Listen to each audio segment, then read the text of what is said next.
बिस्मिल्लाहिर्रहमानिर्रहीम। Gate IT skills के platform से आप लोगों को खुशामदीद कहता हूँ। इस वीडियो में हम लोग ये देखेंगे कि जो पर्सन जो यूज़र हमारे सिस्टम के अंदर लॉगिन है, अगर हम उसको लॉग आउट की ऑप्शन देना चाहें तो वो हम किस तरह से प्रोवाइड करते हैं, और कुछ बातें हम सीखते हैं सेशन वेरिएबल्स के हवाले से। ठीक है, तो अगर हम ये login.php की फाइल मैंने यहाँ पे ओपन की हुई है, मैं किसी एक यूज़र को सबसे पहले लॉगिन करवा के आपको दिखा देता हूँ कि असल में आज हम लोग क्या करने लगे हैं।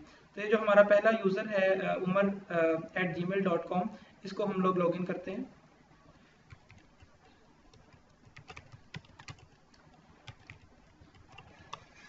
तो अगर मैं इसको लॉगिन करूं तो देखें हम अब यहाँ पर हैं welcome.php के पेज पे, और यहाँ पे हमें मैसेज मिल रहा है वेलकम उमर अली, क्योंकि हम लोगों ने ये लॉगिन welcome.php के अंदर स्क्रिप्ट लिखा हुआ है जिसके ज़रिए हम लोग डेटाबेस में से उस पर्सन का यूज़र नेम फेच कर रहे हैं और उस पर्सन की जो हमारे पास ईमेल आईडी है हम वो उसको रिटर्न कर रहे हैं। ठीक है, तो ये दोनों लाइनें कहाँ लिखी हुई हैं एक दफ़ा मैं आपको दिखा दूँ। ये देखें welcome.php के ऊपर हम यूज़र को उसका यूज़र नेम एको कर रहे हैं और उसकी ईमेल आईडी एको कर रहे हैं। ठीक है, तो अब हमारा नेक्स्ट टारगेट ये है कि जब यूज़र इस welcome.php के ऊपर है तो हम इसको यहाँ से अगर लॉग आउट करवाना चाहें तो वो किस तरह से करेंगे। तो सबसे पहले हम लोग ये करते हैं कि यहाँ पर एक बटन क्रिएट करते हैं लॉग आउट .php पर लेके जाने के लिए। ठीक है, तो उसके लिए भी मैं एको लिखता हूँ डबल कोट्स के अंदर। यहाँ पर मैं एक ए टैग लिखता हूँ href, और उस फाइल का नाम हम रखते हैं logout.php, और यहाँ पर हम ए टैग को क्लोज करते हैं और इसके अंदर हम लिख देते हैं लॉग आउट। ठीक है, अब इन दोनों लाइनों के दरमियान में एक लाइन ब्रेक यूज कर लेते हैं। मैं इसको कॉपी करके यहाँ पे पेस्ट करता हूँ। ठीक है, और अब आके देखते हैं कि हमारे पास यहाँ पर बटन क्रिएट हो चुका है। तो ये देखिए हमारे पास एक लिंक क्रिएट हो चुका है और ये लिंक हमें logout.php पर ले जाएगा। अब हम एक नई फाइल बनाते हैं logout.php के नाम से, जहाँ पे हम असल में यूज़र को लॉग आउट कर देंगे अपने डेटाबेस में से। तो यहाँ पे एक नई फाइल बनाते हैं। लॉग आउट के पेज के ऊपर कोई बहुत ज़्यादा स्क्रिप्ट लिखने की आपको ज़रूरत नहीं है। हम जस्ट PHP का टैग ओपन क्लोज करते हैं और 2-3 लाइनें ही हम यहाँ पे लिखेंगे। सबसे पहले हम लोग यहाँ पे सेशन को स्टार्ट करेंगे। ठीक है, और उसके बाद फिर हम लोग यूज़र को सबसे पहले हम इस फाइल को सेव कर लेते हैं, उसके बाद फिर मैं आपको दिखाता हूँ हम क्या करने लगे। फाइल का नाम रखते हैं logout.php, और यहाँ पे हम लोग यूज़र को एक एको मैसेज देते हैं कि you are successfully logged out. ठीक है, और इस मैसेज के बाद हम लोग इस सेशन को डिस्ट्रॉय कर देते हैं। जब भी आपने यूज़र को लॉग आउट करना हो अपने ब्राउज़र से तो हम ये इस फंक्शन यूज़ करते हैं सेशन डिस्ट्रॉय, और इसके बाद फिर हम लोग यूज़र को एक मैसेज देते हैं या एक बटन देते हैं जिसके ज़रिए वो वापस welcome.php पर आ जाएगा। तो welcome.php पे आने के लिए हमें अगेन एक लिंक बनाना पड़ेगा, और लिंक हम इस तरह से बनाते हैं, उसके अंदर हम welcome.php लिख देते हैं और यहाँ पे हम लिंक को क्लोज करते हैं और यहाँ पे हम लिखते हैं बैक टू वेलकम पेज। ठीक है, तो ये हमारे पास एक लिंक बन जाएगा। ठीक है, इस चार लाइनें असल में इसकी वर्किंग देखने के लिए हम लोग यहाँ पर आते हैं और इस पेज को मैं रिफ्रेश करता हूँ एक बार। तो ये देखें अभी तक हमें ये वेलकम कहा जा रहा है, वेलकम उमर अली और welcome your email ID is equal to. अब मैं लॉग आउट पे क्लिक करता हूँ तो हमें मैसेज मिल रहा है you are successfully logged out, और वापस आने के लिए हमारे पास एक लिंक है बैक टू वेलकम पेज।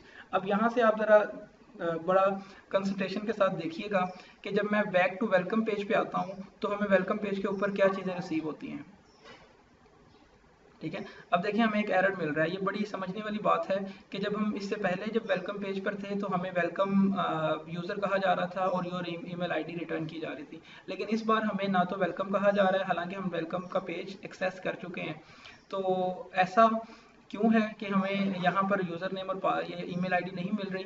क्योंकि हमने जब इस यूज़र को लॉगिन करवाया था तो हमने सेशन के वेरिएबल के थ्रू ईमेल आईडी के थ्रू यूज़र का जो यूज़र नेम है वो हम लोगों ने डेटाबेस में से एक्सेस किया था, लेकिन जैसे ही लॉग आउट की फाइल को रन किया तो सेशन डिस्ट्रॉय होने की वजह से वो सेशन का जो वेरिएबल है वो डिस्ट्रॉय हुआ, तो उस वजह से हम लोग यूज़र का डेटाबेस में से नहीं ला सके। ठीक है। तो जब आप किसी ऐसे पेज को एक्सेस करते हैं जिसमें सारी वैल्यूज सेशन वेरिएबल्स के थ्रू डेटाबेस में से आ रही होती हैं, तो वो वैल्यूज आपको ब्राउज़र के ऊपर शो नहीं होती। ठीक है।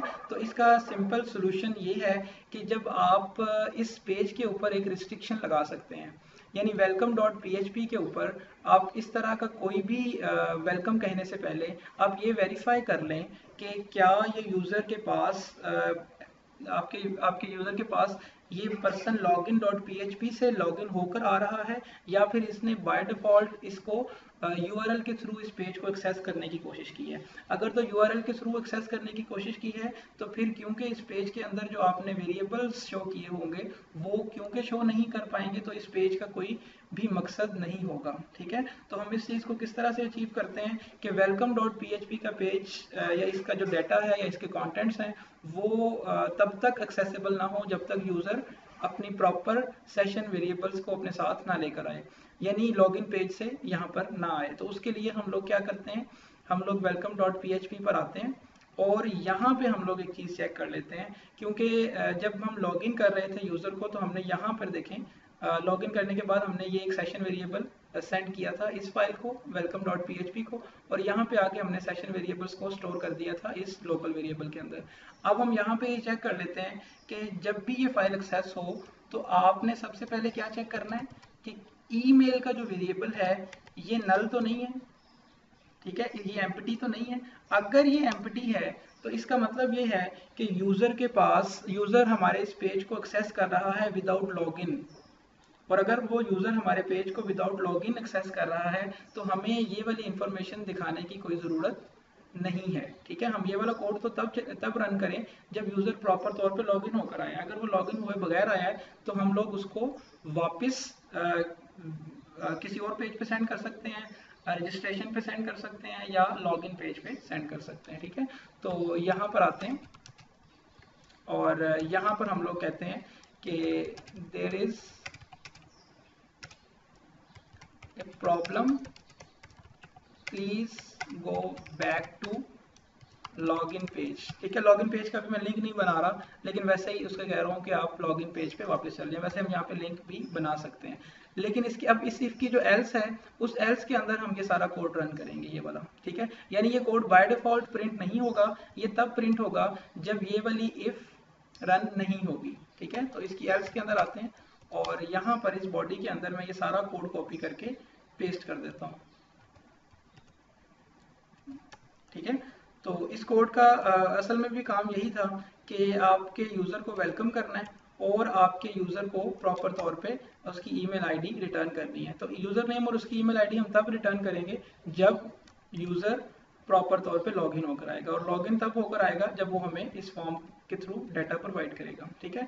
तो मैं उम्मीद करता हूँ ये आपको चीज़ें समझ आ रही हैं, थोड़ी सी कॉम्प्लेक्स हैं, लेकिन अगर आप इस वीडियो को एक दो बार फिर देख लेंगे तो मेरे ख्याल में ये जो लॉजिक मैंने समझाने की कोशिश की है ये आपको अच्छे तरीके से समझ आ जाएगी। अब मैं आता हूँ यहाँ पे लॉगिन पेज पे, सॉरी,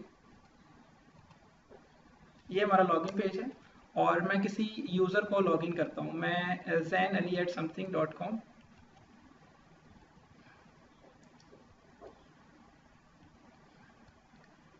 zainali@something.com, इसको हम लॉगिन करते हैं। zain123 इसका पासवर्ड है।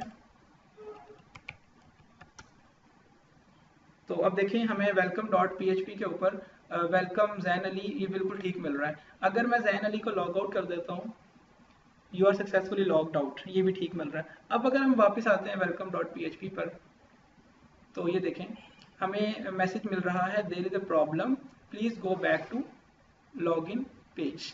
ठीक है। हमारा मेन मकसद भी आज का यही था कि हम लोगों ने इस चीज़ को समझना है कि ये जो पेज है जिसको हम welcome.php कह रहे हैं, इसके कंटेंट्स सिर्फ उस बंदे के लिए या उस यूज़र के लिए एक्सेसिबल होने चाहिए जो कि लॉगिन होकर आ रहा है।